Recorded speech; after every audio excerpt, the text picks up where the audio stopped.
Olá, sejam muito bem-vindos às Dream Talks. É um espaço dedicado aos desafios da parentalidade que pretende trazer ferramentas e reflexões com base na psicologia positiva, nas neurociências e nos métodos CORE, KID e Teen Coaching, entre muitos outros.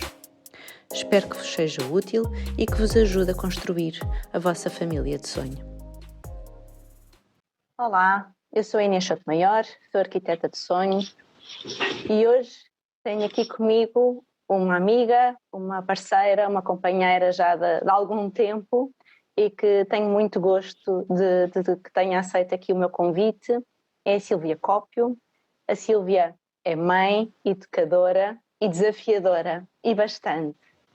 A Sílvia é consultora de educação em família, facilitadora de sistemas de cooperação e desenvolvimento, educadora de mindfulness, coach parental, infantil e juvenil, empreendedora social, membro da Associação Movimento e Educação Livre, do Global Home Education Exchange e investigadora na área da família e educação, e muito mais, que nem dá espaço aqui para estarmos a contar tudo. Principalmente, a Sílvia é de facto aqui uma mulher cheia de vontade de mudar a educação, de participar e de querer fazer melhor, e por isso este meu convite também. E obrigada, Sílvia, por estares aqui e por trazeres aqui também o teu contributo. Obrigada, Inês. Olha, tu sabes, é um enorme prazer que me traz aqui, principalmente e em primeiro lugar porque estou aqui contigo, e é sempre muito bom aceitar convites de pessoas com quem sentimos uma ligação especial, e portanto, em primeiro lugar por causa disso, Inês, pelo teu trabalho também, por aquilo que nos uniu, que foi fazermos o KID. Eu fiz o KID Coaching já contigo como mentora, e também por esta oportunidade de poder de facto criar um bocadinho mais de movimento nessa mudança na educação. Olha, deixa-me dizer que fico sempre assim um bocadinho arrepiada com as minhas apresentações, porque eu sei que faço muita coisa e parece que parece que isso agora é que dás conta. É um bocadinho, mas assim, dito assim, não é? Parece sempre que é um bocadinho mais do que aquilo que se faz, não é? Não vai-se fazendo, mas nunca me tinham apresentado como desafiadora e gostei muito. Eu sei que és e sei que o fazes no sentido também de procurar sempre o melhor. E a verdade, Sílvia, é que hoje em dia, infelizmente, deparamos com um contexto familiar cada vez mais complicado, não é? Em que os pais vivem desafios enormes e tu deves sentir isso até no apoio que dás, exatamente até neste sentido de procurar outro tipo de educação que não a escola tradicional. De certeza que te aparecem uma série de questões e de dúvidas dos pais, não é? E principalmente, que é isso que me faz alguma confusão, até quase que esta falta de confiança em eu ser pai, não é? Que é isto da parentalidade, quase que eu já não confio naquilo que estou a fazer, não é? E há sempre uma dúvida constante. Eu não sei se tu sentes isso também. Olha, sinto muito isso e se calhar estamos a começar com chave de ouro ao dizeres isso, não é? E ligando isso a essa questão da desafiadora. Eu acho que o desafio que me tem chegado à vida, em primeiro lugar enquanto mãe, não é? Enquanto mãe de 3 rapazes, agora 2 deles já adultos, mas mãe até ao fim da vida, não é? Claro.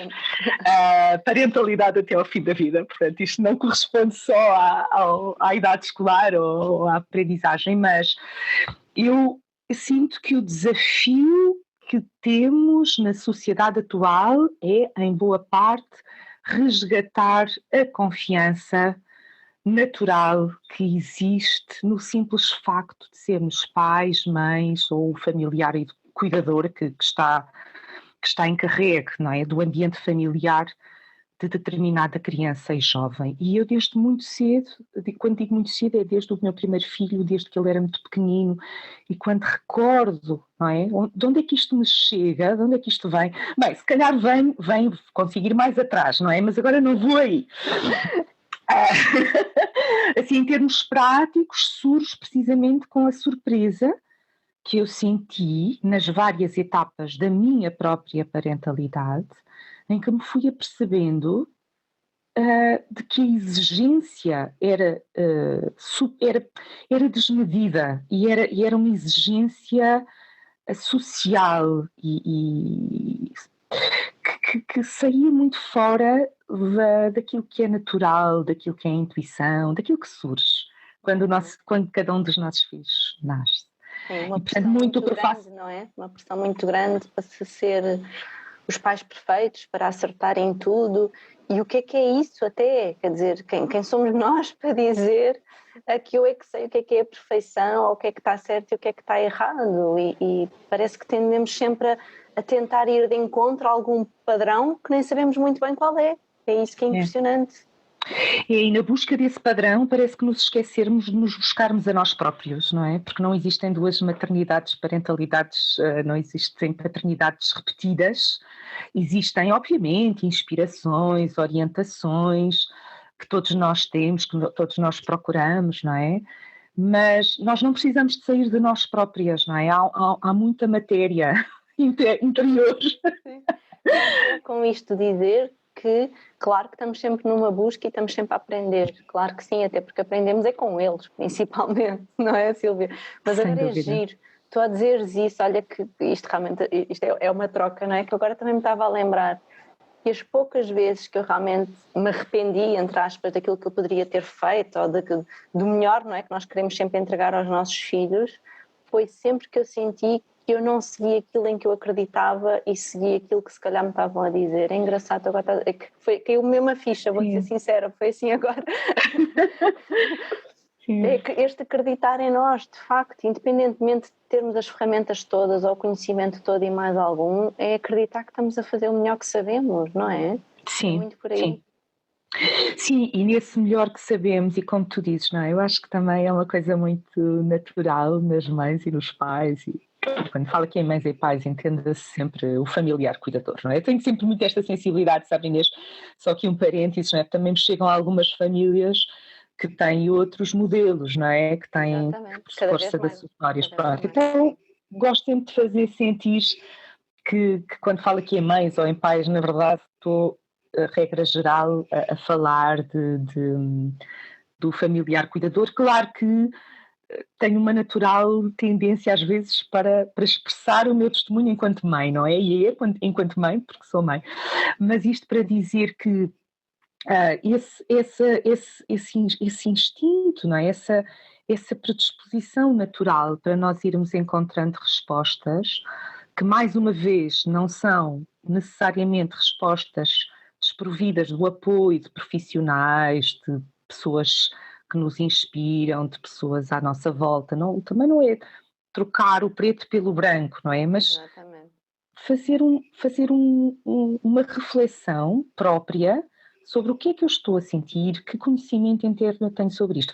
Eu conheci por uma história muito engraçada, o meu filho mais velho nasceu num inverno muito parecido com o inverno deste ano, e choveu, lembro-me que na altura choveu durante 40 e alguns dias seguidos, não choveu tanto como este inverno, assim, tão intensamente, mas choveu muitos dias seguidos e, portanto, o miúdo nunca mais havia maneira de haver sol para o miúdo. Ele recém-nascido, não é? Que ele nasceu em novembro. E eu lembro-me uma coisa tão simples que se calhar vai ressoar assim em muitas dos ouvintes que nos possam escutar, coisas tão simples quanto receber visitas lá em casa e vinha uma pessoa e dizia, ai, o menino deve estar com frio, vamos tapar mais, e depois vinha logo a pessoa a seguir e dizia, ai, que horror, o menino está tão aquecido, vamos destapar. É um exemplo tão simples, não é? Que depois ao longo da vida, como tu dizes, não é? Se vai traduzindo conforme as etapas de crescimento, depois vão acontecendo outras coisas, não é? Mais elaboradas, digo eu, mas que no fundo se reduz a esta metáfora, tapo ou destapo, ou sigo o meu instinto. E só assim uma curiosidade, depois para resolver a equação, os meus outros dois filhos nasceram em agosto e julho, respectivamente, e nasceram os dois em dias de ondas de calor. E lembro-me que no último filho, o enfermeiro, antes de eu sair da maternidade, disse: Mãe, está um calor muito arriscado lá fora, por favor, não vista a sua criança, leve a criança só com um coelhinho e nada mais. E eu penso sempre nisto, Inês, como isto pode também ser uma metáfora para aquilo que vamos vivendo na parentalidade com essa pressão externa, mas também sabermos confiar de que nós sabemos, não é? Que nós, com este amor desmedido que nasce connosco na maternidade, encontramos e vamos caminhando. Sim, e corre bem. E é impressionante, de facto, Silvia, que é o tema de reparar, em que toda a gente acha que também que pode dar a sua opinião e dizer aquilo que se deve ou não deve fazer. Quando, no fundo, assim, não há ninguém melhor que a mãe, o pai ou o cuidador, como tu dizes, não é? Quem está com aquela criança, eles é que saberão da melhor forma do que é que realmente é o melhor para aquela criança. E mais do que darmos as nossas opiniões ou dizermos o que é que devem fazer, eu acho que é preciso acolher estas inseguranças, mostrar que sim, que é importante confiarem neles próprios, não é? Que basta acreditar que as coisas vão correr bem, de facto, nem que seja confiar de que, olha, eu sei o exato momento em que eu preciso de pedir ajuda, não é? Eu sei o exato momento em que eu se calhar tenho que pesquisar e saber isto ou procurar alguém para me ajudar nisto e naquilo. E claro que os desafios vão sendo diferentes. Eu vejo muito este nosso percurso na parentalidade como algo que nós também vamos crescendo, não é? Nós vamos também, a partir do momento em que nasce um bebê, nós vamos também crescendo e vamos acompanhando os desafios ao longo da vida deles. Eu nunca estaria preparada para um desafio da adolescência assim de repente. Portanto, tivemos todos uns anos prévios de preparação para isso. Mas mesmo assim, Inês, deixa-me brincar, mesmo assim, depois nessa fase as surpresas vêm na mesma, certo? É uma fase muito desafiante e eu, pelo menos eu não sei se tu notas isso também e de certeza que até em termos das escolas e tudo isso, não é? E de como acompanhar os filhos nessa fase, é uma fase em que eu acho que continua quase que, apesar de nós termos passado por ela também, quase que um mistério e um tabu um bocadinho, que também é pena, porque eu acho que quanto mais se falar desta situação, mais fácil se torna, não é? Quase que, ok, já não é criança, ainda não é adulto, onde é que está o meu filho, o que é que eu devo ou não devo exigir dele, eu não sei se tu sentes isso, é quase que, ok, eu já não vou tratá-lo como um bebê, não é? Mas depois também parece que já não sei como é que hei de fazer, o que é que hei de exigir e de repente parece que os pais acordam para a vida e querem que ele seja adulto e anda-se neste impasse. Os próprios jovens, coitados, também estão aqui à procura do seu lugar no mundo e a tentar encaixar e a tentar enquadrar-se e é de facto uma altura normalmente de muitos desafios na família. Não sei se tu também Sim, eu sinto isso numa particularidade que de alguma forma tu também já mencionaste, vou sublinhar, que é o desafio para nós próprias, não é? Porque nós vamos crescendo com eles e aquilo que me surpreendeu, eu já tenho tido estas conversas, portanto, olha, é tão bom trazê-las aqui ao público, porque de alguma forma faz-me sentir que estamos também aqui a contribuir para algo mais. Já tenho tido assim algumas conversas entre amigas também sobre isto, em que de facto reparamos que aquilo que acontece na vida cotidiana com cada um dos adolescentes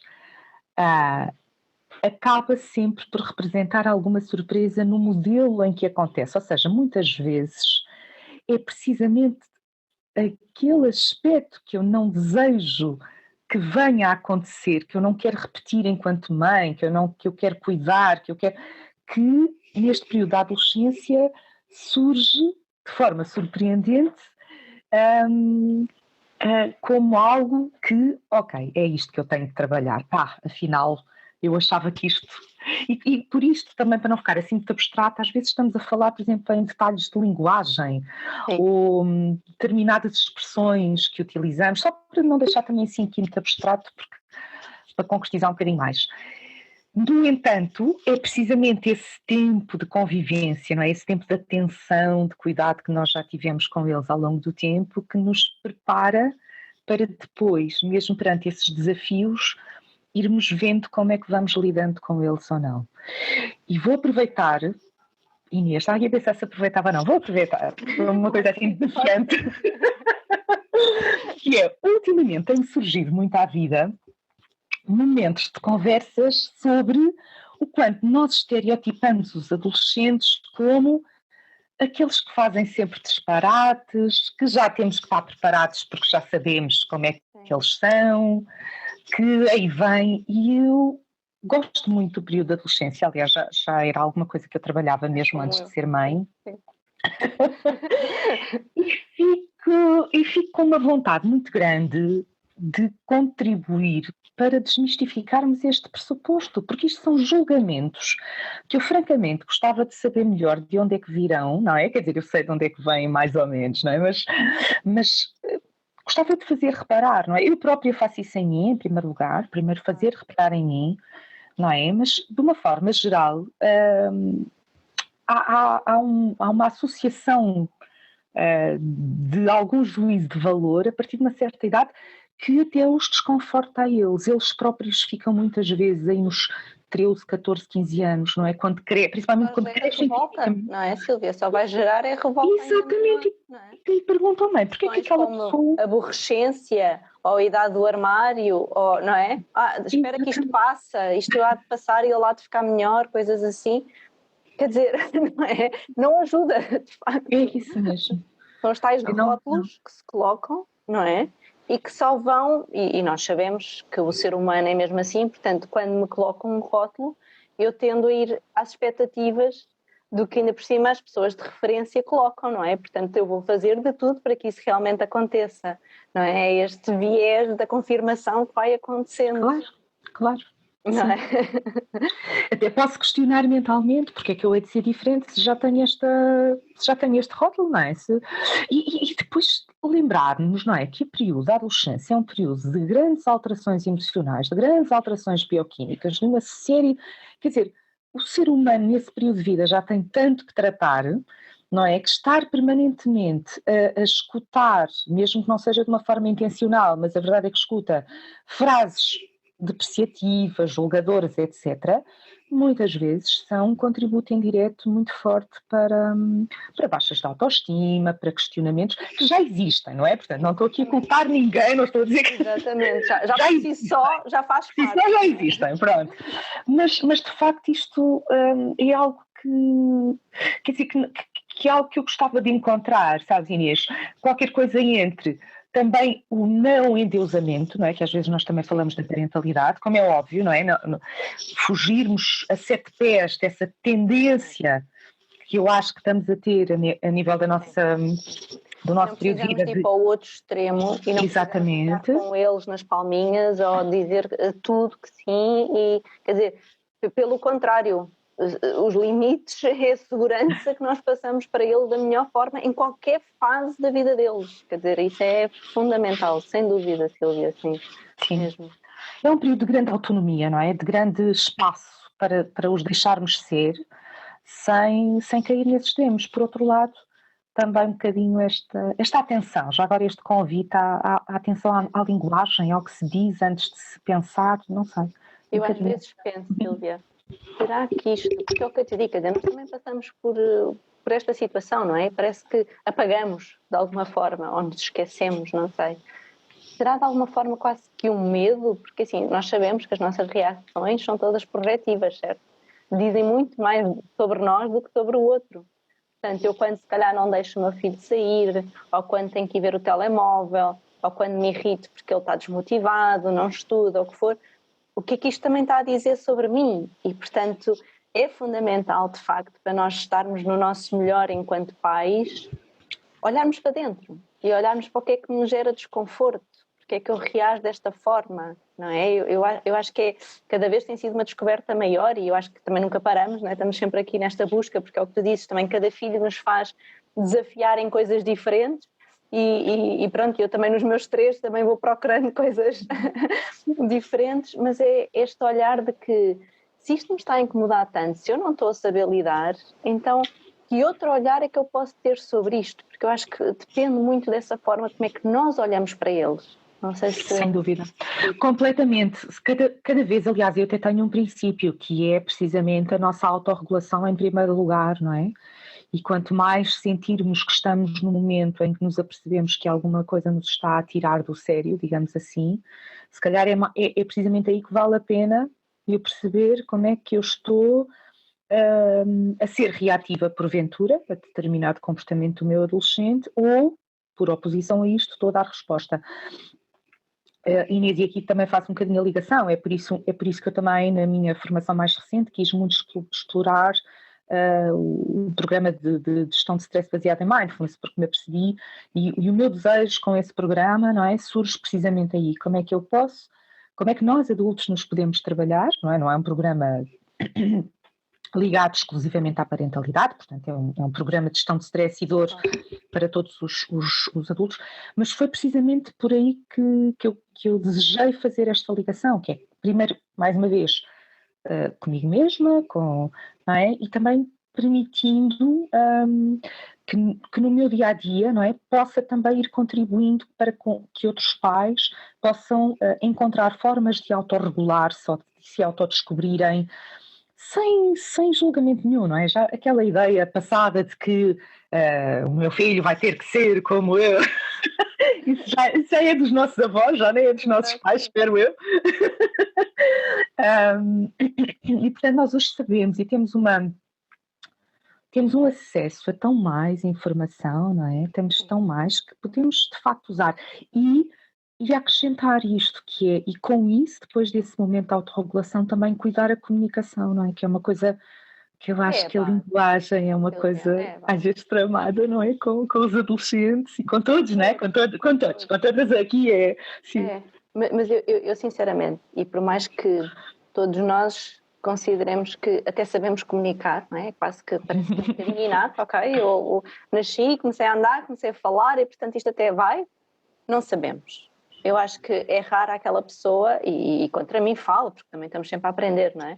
Que sabemos comunicar, de facto, que sabemos colocar um pedido, que sabemos fazer um pedido de desculpas, mas sincero, que não é aquela coisa que se aprende na escola também, vai, pede desculpa ao teu amigo e pronto, e está feito, não é? Portanto, é este aceitar elogios, por exemplo, que é uma coisa dificílima nos adolescentes, não é? Ficam sem saber como é que hão de reagir e até acham que aquilo não faz sentido nenhum e que é péssimo, então se vem dos pais aquilo é péssimo, portanto, e esta comunicação, eu acho que eu acredito piamente que é a base de qualquer relacionamento saudável.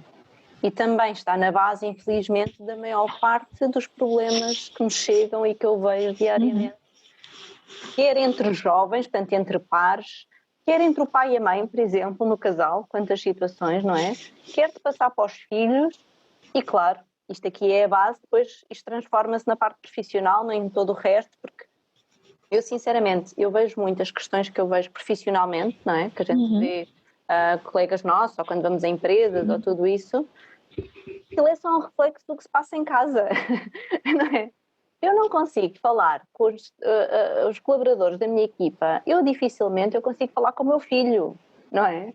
Portanto, há aqui qualquer coisa que eu realmente acho que deveria ser transformada, era na base, nesta primeira célula que nós vivemos, não é? Que é a nossa família.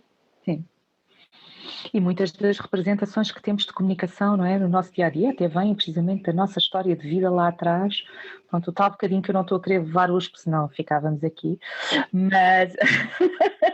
e por mim podemos ficar, mas sabemos que tudo tem um tempo, não é? Que é uma coisa que também aprendemos nestas coisas. E sim, está tudo muito ligado, não é? Até a própria comunicação, no caso deles, não é? Escola, família, escola. Esta tendência às vezes também de se responsabilizar, não é? O adolescente é mal educado porque vem do outro. E isso é alguma coisa, lá está, volta um bocadinho àquilo que estávamos a falar há bocado, que é um bocadinho também tentarmos olhar para o adolescente sem esse julgamento e também na comunicação. Eu não resisto, não é? Tu sabes, e se calhar algumas das pessoas que vão ouvindo sabem, não é? Que eu também estou muito ligada aqui ao ensino doméstico e, portanto, tenho a experiência de acompanhar famílias com experiências diferentes,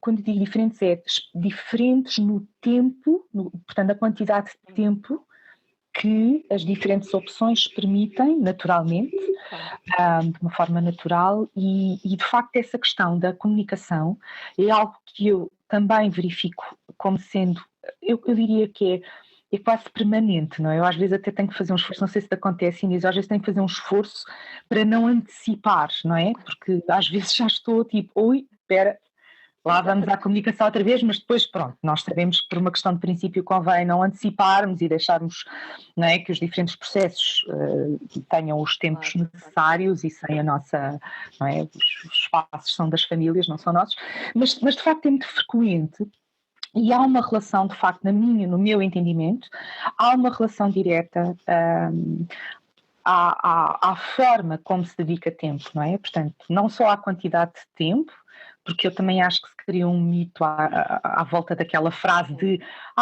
eu tenho pouco tempo, mas é um tempo de qualidade. Eu deixei de acreditar nisso, para ser muito honesta. Eu acho que serviu um bocadinho como desculpa, não é? Como argumento. Sim, claro. Olha, eu não tenho muito tempo, mas aquilo que eu dou é ótimo. E claro que sim, ainda bem que sim, não é? Agora, que não se faça disso um escudo, não é? Para agora desculpar. Exatamente. Portanto, não é tanto, se calhar era mais ver a questão pela positiva, ou seja, quanto tempo é que eu realmente consigo e até que ponto é que às vezes até conseguiria mais tempo, mas como estou agarrada a esse mito, não dedico mais tempo. Ou até que ponto é que por vezes na vida não consigo mesmo, não é? Pronto, e aí então também não vou entrar na culpabilização e na questão. Também me chegam muitas famílias assim, não é? Que me dizem, eu gostava tanto de fazer ensino doméstico e não tenho tempo. Não posso. Pronto, também ajudar a desmistificar isto, seja ensino doméstico, seja em escola, portanto eu não estou a trazer aqui tanto para a conversa o tema da opção em si, só estou a trazer para a conversa esta constatação de que, seja qual for o modelo de família que nós vamos construindo, não é? Com estas descobertas que estamos aqui a falar, nós podemos ir encontrando tempos que requerem cedências da nossa parte, provavelmente, muitas vezes até se calhar do nosso estilo de vida, se calhar que vai comprometer se calhar a nossa, sei lá, estou a pensar, o mais evidente, se calhar por vezes a minha opção financeira, não é? Se calhar em vez de escolher um emprego A ou B, escolho o outro C ou D, porque isso. Eu conheço muita gente assim, não é? E até em contextos de filhos da escola, não é? Que partilharam já comigo, que estou a falar de mim, olha, eu tinha aquele emprego que não aceitei, porque isso requeria que eu viajasse mais e eu não quero viajar tanto, porque quero ficar em casa. Mas é essa opção consciente que faz toda a diferença, não é? Sem dúvida. É estar predisposta para e perceber o que é que eu vou ganhar com esta opção, e é uma decisão que eu tomo em prol de algo, em vez de, como tu também de certeza que apanhas muitas vezes, que é este descontentamento pela vida fora, infelizmente, não é? Que nós vemos muitas famílias assim, mas que levam as coisas quase como um peso que tem que ser assim, não tem, não é? E eu acredito, e isso é algo que, Silvia, eu acho que nós vejo isso muito no nosso trabalho, quase que esta responsabilização, lá está, mas uma responsabilização muito positiva, que é eu perceber que eu posso optar por aquilo que eu pretendo. Eu consigo, eu posso, eu escolho, sem dúvida alguma. Não é? E não tem que ser desta forma só porque, pronto, porque olha, encolho os ombros e digo que é assim e acabou, e quase que sou aqui um resultado, não é? De uma sociedade e pronto, e aqui estou.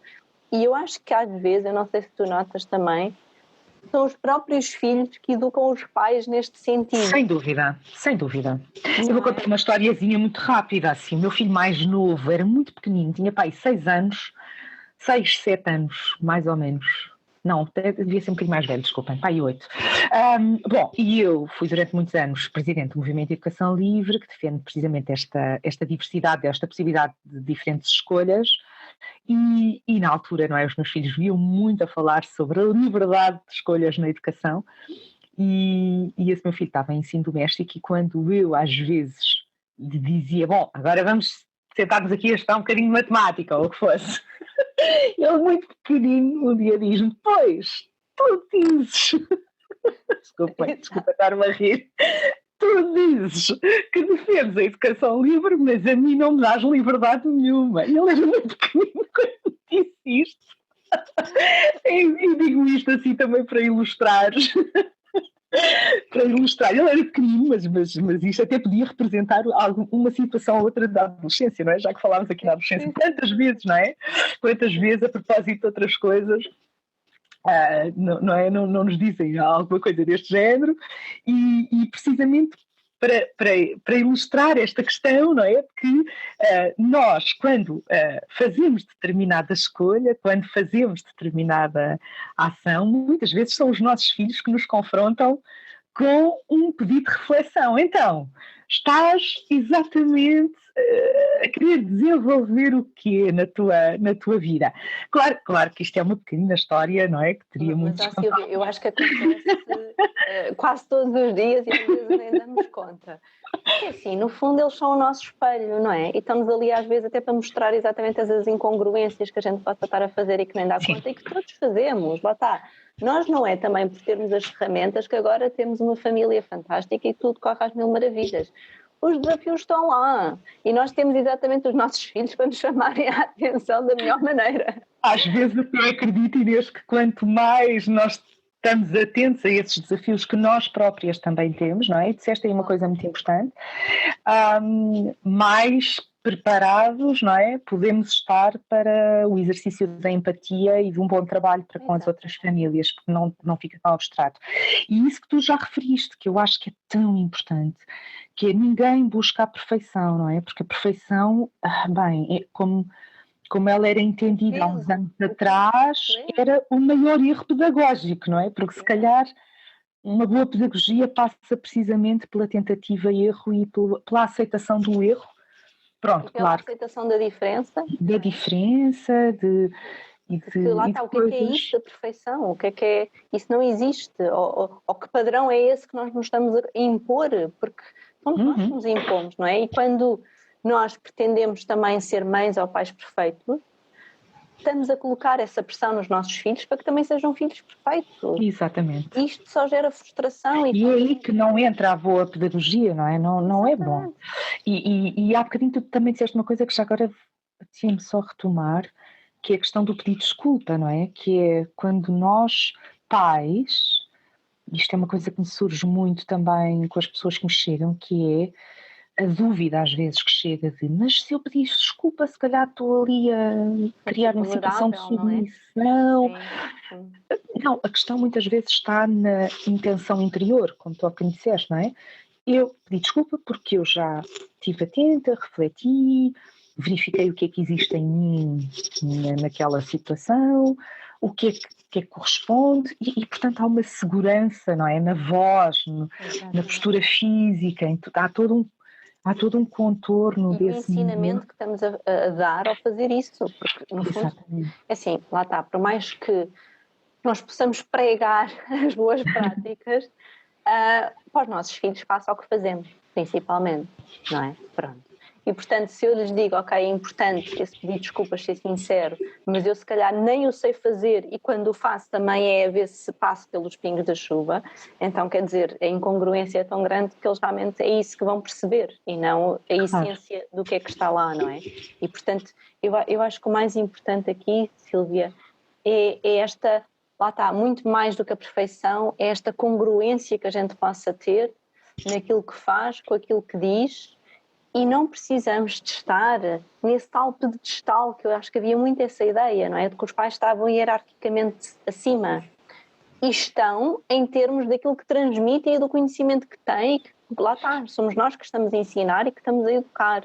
Mas não como seres perfeitos que estão ali intocáveis, porque a queda vai ser muito maior, de certeza.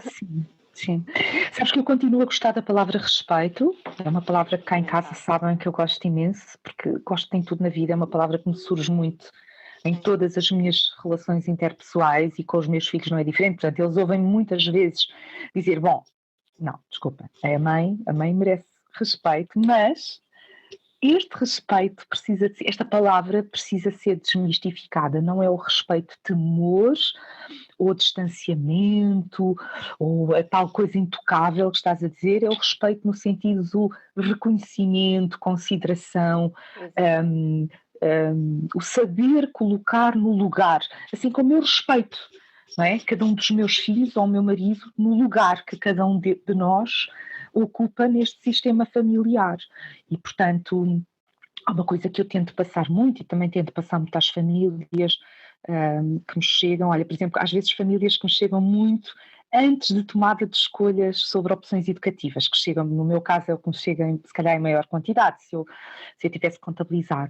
E muitas vezes chegam, eu sinto que as pessoas, apesar de não me dizerem, chegam-me com um desejo, um nívelzinho de ansiedade, onde se lê nas entrelinhas que parece que estão à procura ou de que alguém escolha por elas, ou de uma validação de uma escolha que nós não podemos dar, não é? Porque a escolha tem mesmo que ser interna da família.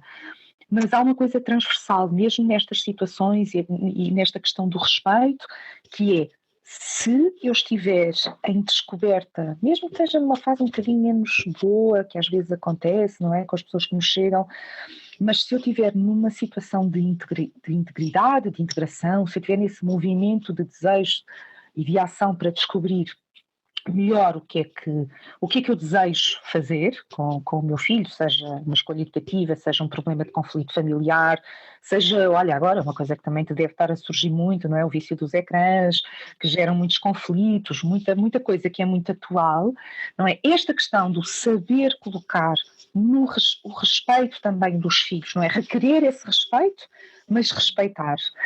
E o respeitar muitas vezes passa por abrir um bocadinho de espaço para compreender melhor o que é que se passa mesmo na vida do meu filho. E já agora vou passar, já que me lembrei desta questão dos jogos, às vezes, por exemplo, uma das recomendações que eu dou é, olha, sente-se lá um bocadinho com o seu filho umas horinhas a ver ele jogar. Peça-lhe lá, para eu lhe mostrar o jogo. Enfim, não estou aqui a dar receita nenhuma, porque eu nunca dou receitas, está bem? Não.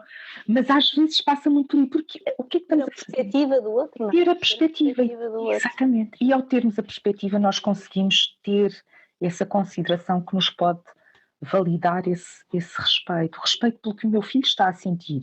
Cada vez que vai à escola e chega e tem alguma coisa que não me consegue contar, não é? Eu tenho duas opções, não é? Que é, porquê que o meu filho não me conta? Mas o que é que se passa? Porquê que ele não confia em mim? Ou abrir um espaço, não é? De respeito por, se calhar, um traço de personalidade, por uma dificuldade que aquela criança, jovem ou adolescente está a ter, e de repente esse é o espaço do respeito, é o respeitar a pessoa, porque a pessoa é um conjunto.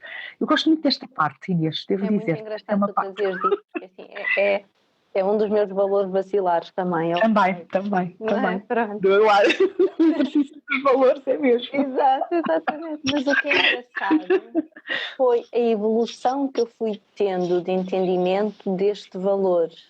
E lá está, em que não tem que ser um respeito imposto, só porque sim, não é? Mas um respeito que tem por base a aceitação. E esse eu acho que tem sido assim um caminho que eu também tenho feito e que também me é importante exatamente para os outros, não é? Mas para que depois também venha para mim, porque isto é mesmo a ação-reação, não é? Aquilo que nós fazemos volta para nós, a maneira como nós vemos o mundo é o que volta para nós. E, portanto, se eu respeito o outro numa base de aceitação, é o que depois regressa para mim. E, portanto, esta é a base também de entendimento com os nossos filhos. Eu, pelo menos, vejo muito assim agora as coisas. Sem dúvida, também. Eu também. E tem dado bons frutos, não é? Vamos ver os resultados. Sim, exatamente. Sabes que eu estou naquela fase engraçada em que não quero falar muito, porque às vezes também não gosto de antecipar coisas que são impossíveis de antecipar, mas estou numa fase de vida em que me apetece olhar um bocadinho já para alguns frutos, não é? Acho que às vezes dou por mim a pensar, não, já posso ter essa tranquilidade, esse direito, não é? Já tenho pelo menos um filho com 22, quase, não é? Um filho com 22, não é? Que já outro com 18, outro com 15, então tenho assim, às vezes um bocadinho a sensação de, por um lado, não, isto ainda é o início da vida, calma, portanto não assim tanto, porque tudo pode acontecer, não é? Portanto, ter um bocadinho esse realismo e essa humildade, obviamente. Por outro lado, se calhar também pelo facto de pelo menos um dos filhos já ter passado completamente a adolescência, não é? Como nós a entendemos, faz-me também ter aquele olhar, não, olha, de facto, há aqui frutos, portanto vale a pena acreditar que mesmo no meio de erros, de coisas que poderiam ter sido feitas de outra maneira e não foram, de coisas tão naturais, mas também, olha, tendo arriscado, confiar em algumas coisas ao contrário do que toda a gente. Eu tive situações na minha vida, não é? Estou a dar também este testemunho assim um bocadinho para encorajar outros pais, naquela perspectiva da confiança, que falámos logo no início do podcast, logo no início da conversa. Mas eu tive situações na minha vida em que tive literalmente toda a gente, exceto o meu marido, a dizer não faças isso, estou a referir-me, por exemplo, em opções menos tradicionais. E pronto, isso mete assim um medo terrível na parentalidade, não é? Difícil, claro. Mas agora olha e penso, não, é como tu dizias, Inês, as coisas que nós fazemos, não é? Se calhar verifico, tal como tu, que houve coisas que eu podia, às vezes também tenho essa coisa, não é? Não, se eu tivesse feito isto, como eu na altura estava a acreditar que era o melhor, se calhar tinha considerado acontecido coisas de outra maneira, e houve outras que, olha, contra tudo e contra todos, lá avancei. Exato. E está tudo bem. E quando eu dou estes exemplos, gostava de deixar isto claro para ti e para todos, estou a referir-me mesmo a tudo na vida, a tudo aquilo que pode acontecer, desde as coisinhas mais triviais, mais pequeninas, mais de não consigo que o meu filho arrume o quarto, o que é que eu faço? Que às vezes parece uma coisa, não é? Dou um doce ou não dou um doce? Não. Exatamente. Coisas simples, lá está, coisas do dia a dia. Exatamente. Sim. Mas que destabilizam a família e inclusive pode gerar conflitos. Não? Exatamente. Interno, isso começa tudo, desculpa só aqui tudo para nós. Mas agora lembrei, isto no fundo começa tudo por um conflito interno e que no fundo depois é essa necessidade de validação que tu dizias que as famílias chegam até ti nessas decisões maiores, como é óbvio, mas que muitas das vezes começa nestas pequenas coisas. Faço ou não faço? Eu deixo ou não deixo? Vou perguntar a não sei quem, e não sei quem disse-me isto, e a minha amiga disse-me outra, e a minha mãe disse-me não sei o que mais, que isto era um disparate. E a certa altura estamos, não é, debaixo de dúvidas e depressão e completamente perdido. Eu acho que é muito isso, completamente perdido. Parte dessa sensação de insegurança tenho observado que vem deste descrédito que é dado às famílias, não é? Que nós também já aqui falámos, mas agora dou um saltinho, que é de um descrédito nosso, portanto nós para nós próprios, não é? Já conversámos aqui um bocadinho, mas depois também às vezes sem querer de todo um ambiente à nossa volta de demasiado questionamento, não é?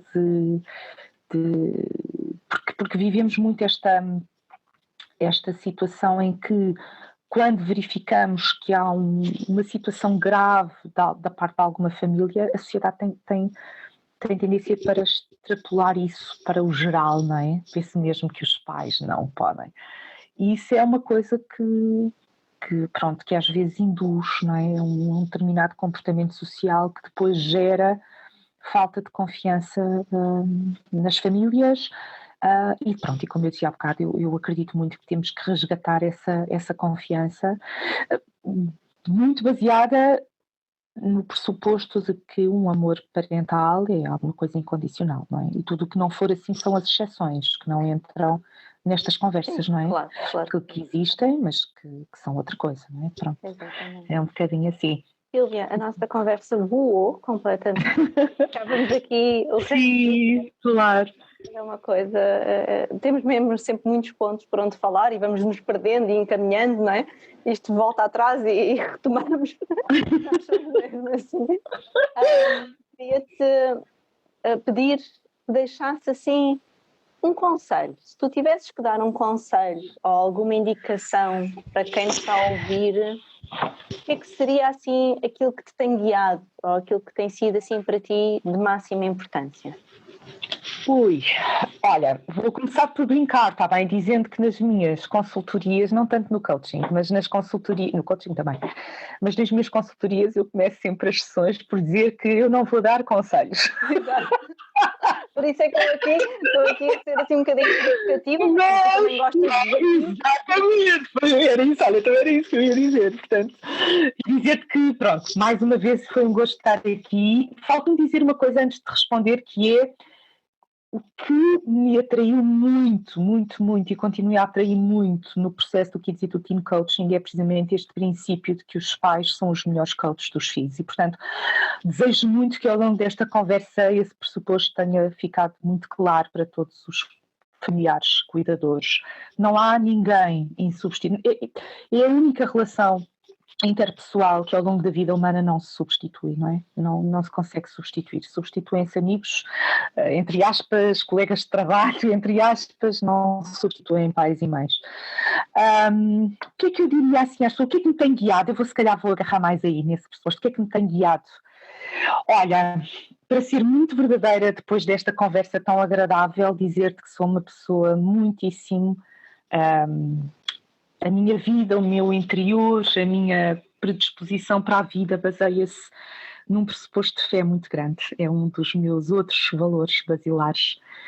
E acredito tanto que há um amor incondicional, que eu chamo Deus, que nos cria com esta possibilidade de amor, algo que nos pressupõe como seres capazes de amar e com esse amor contribuir para uma criação do mundo cada vez melhor.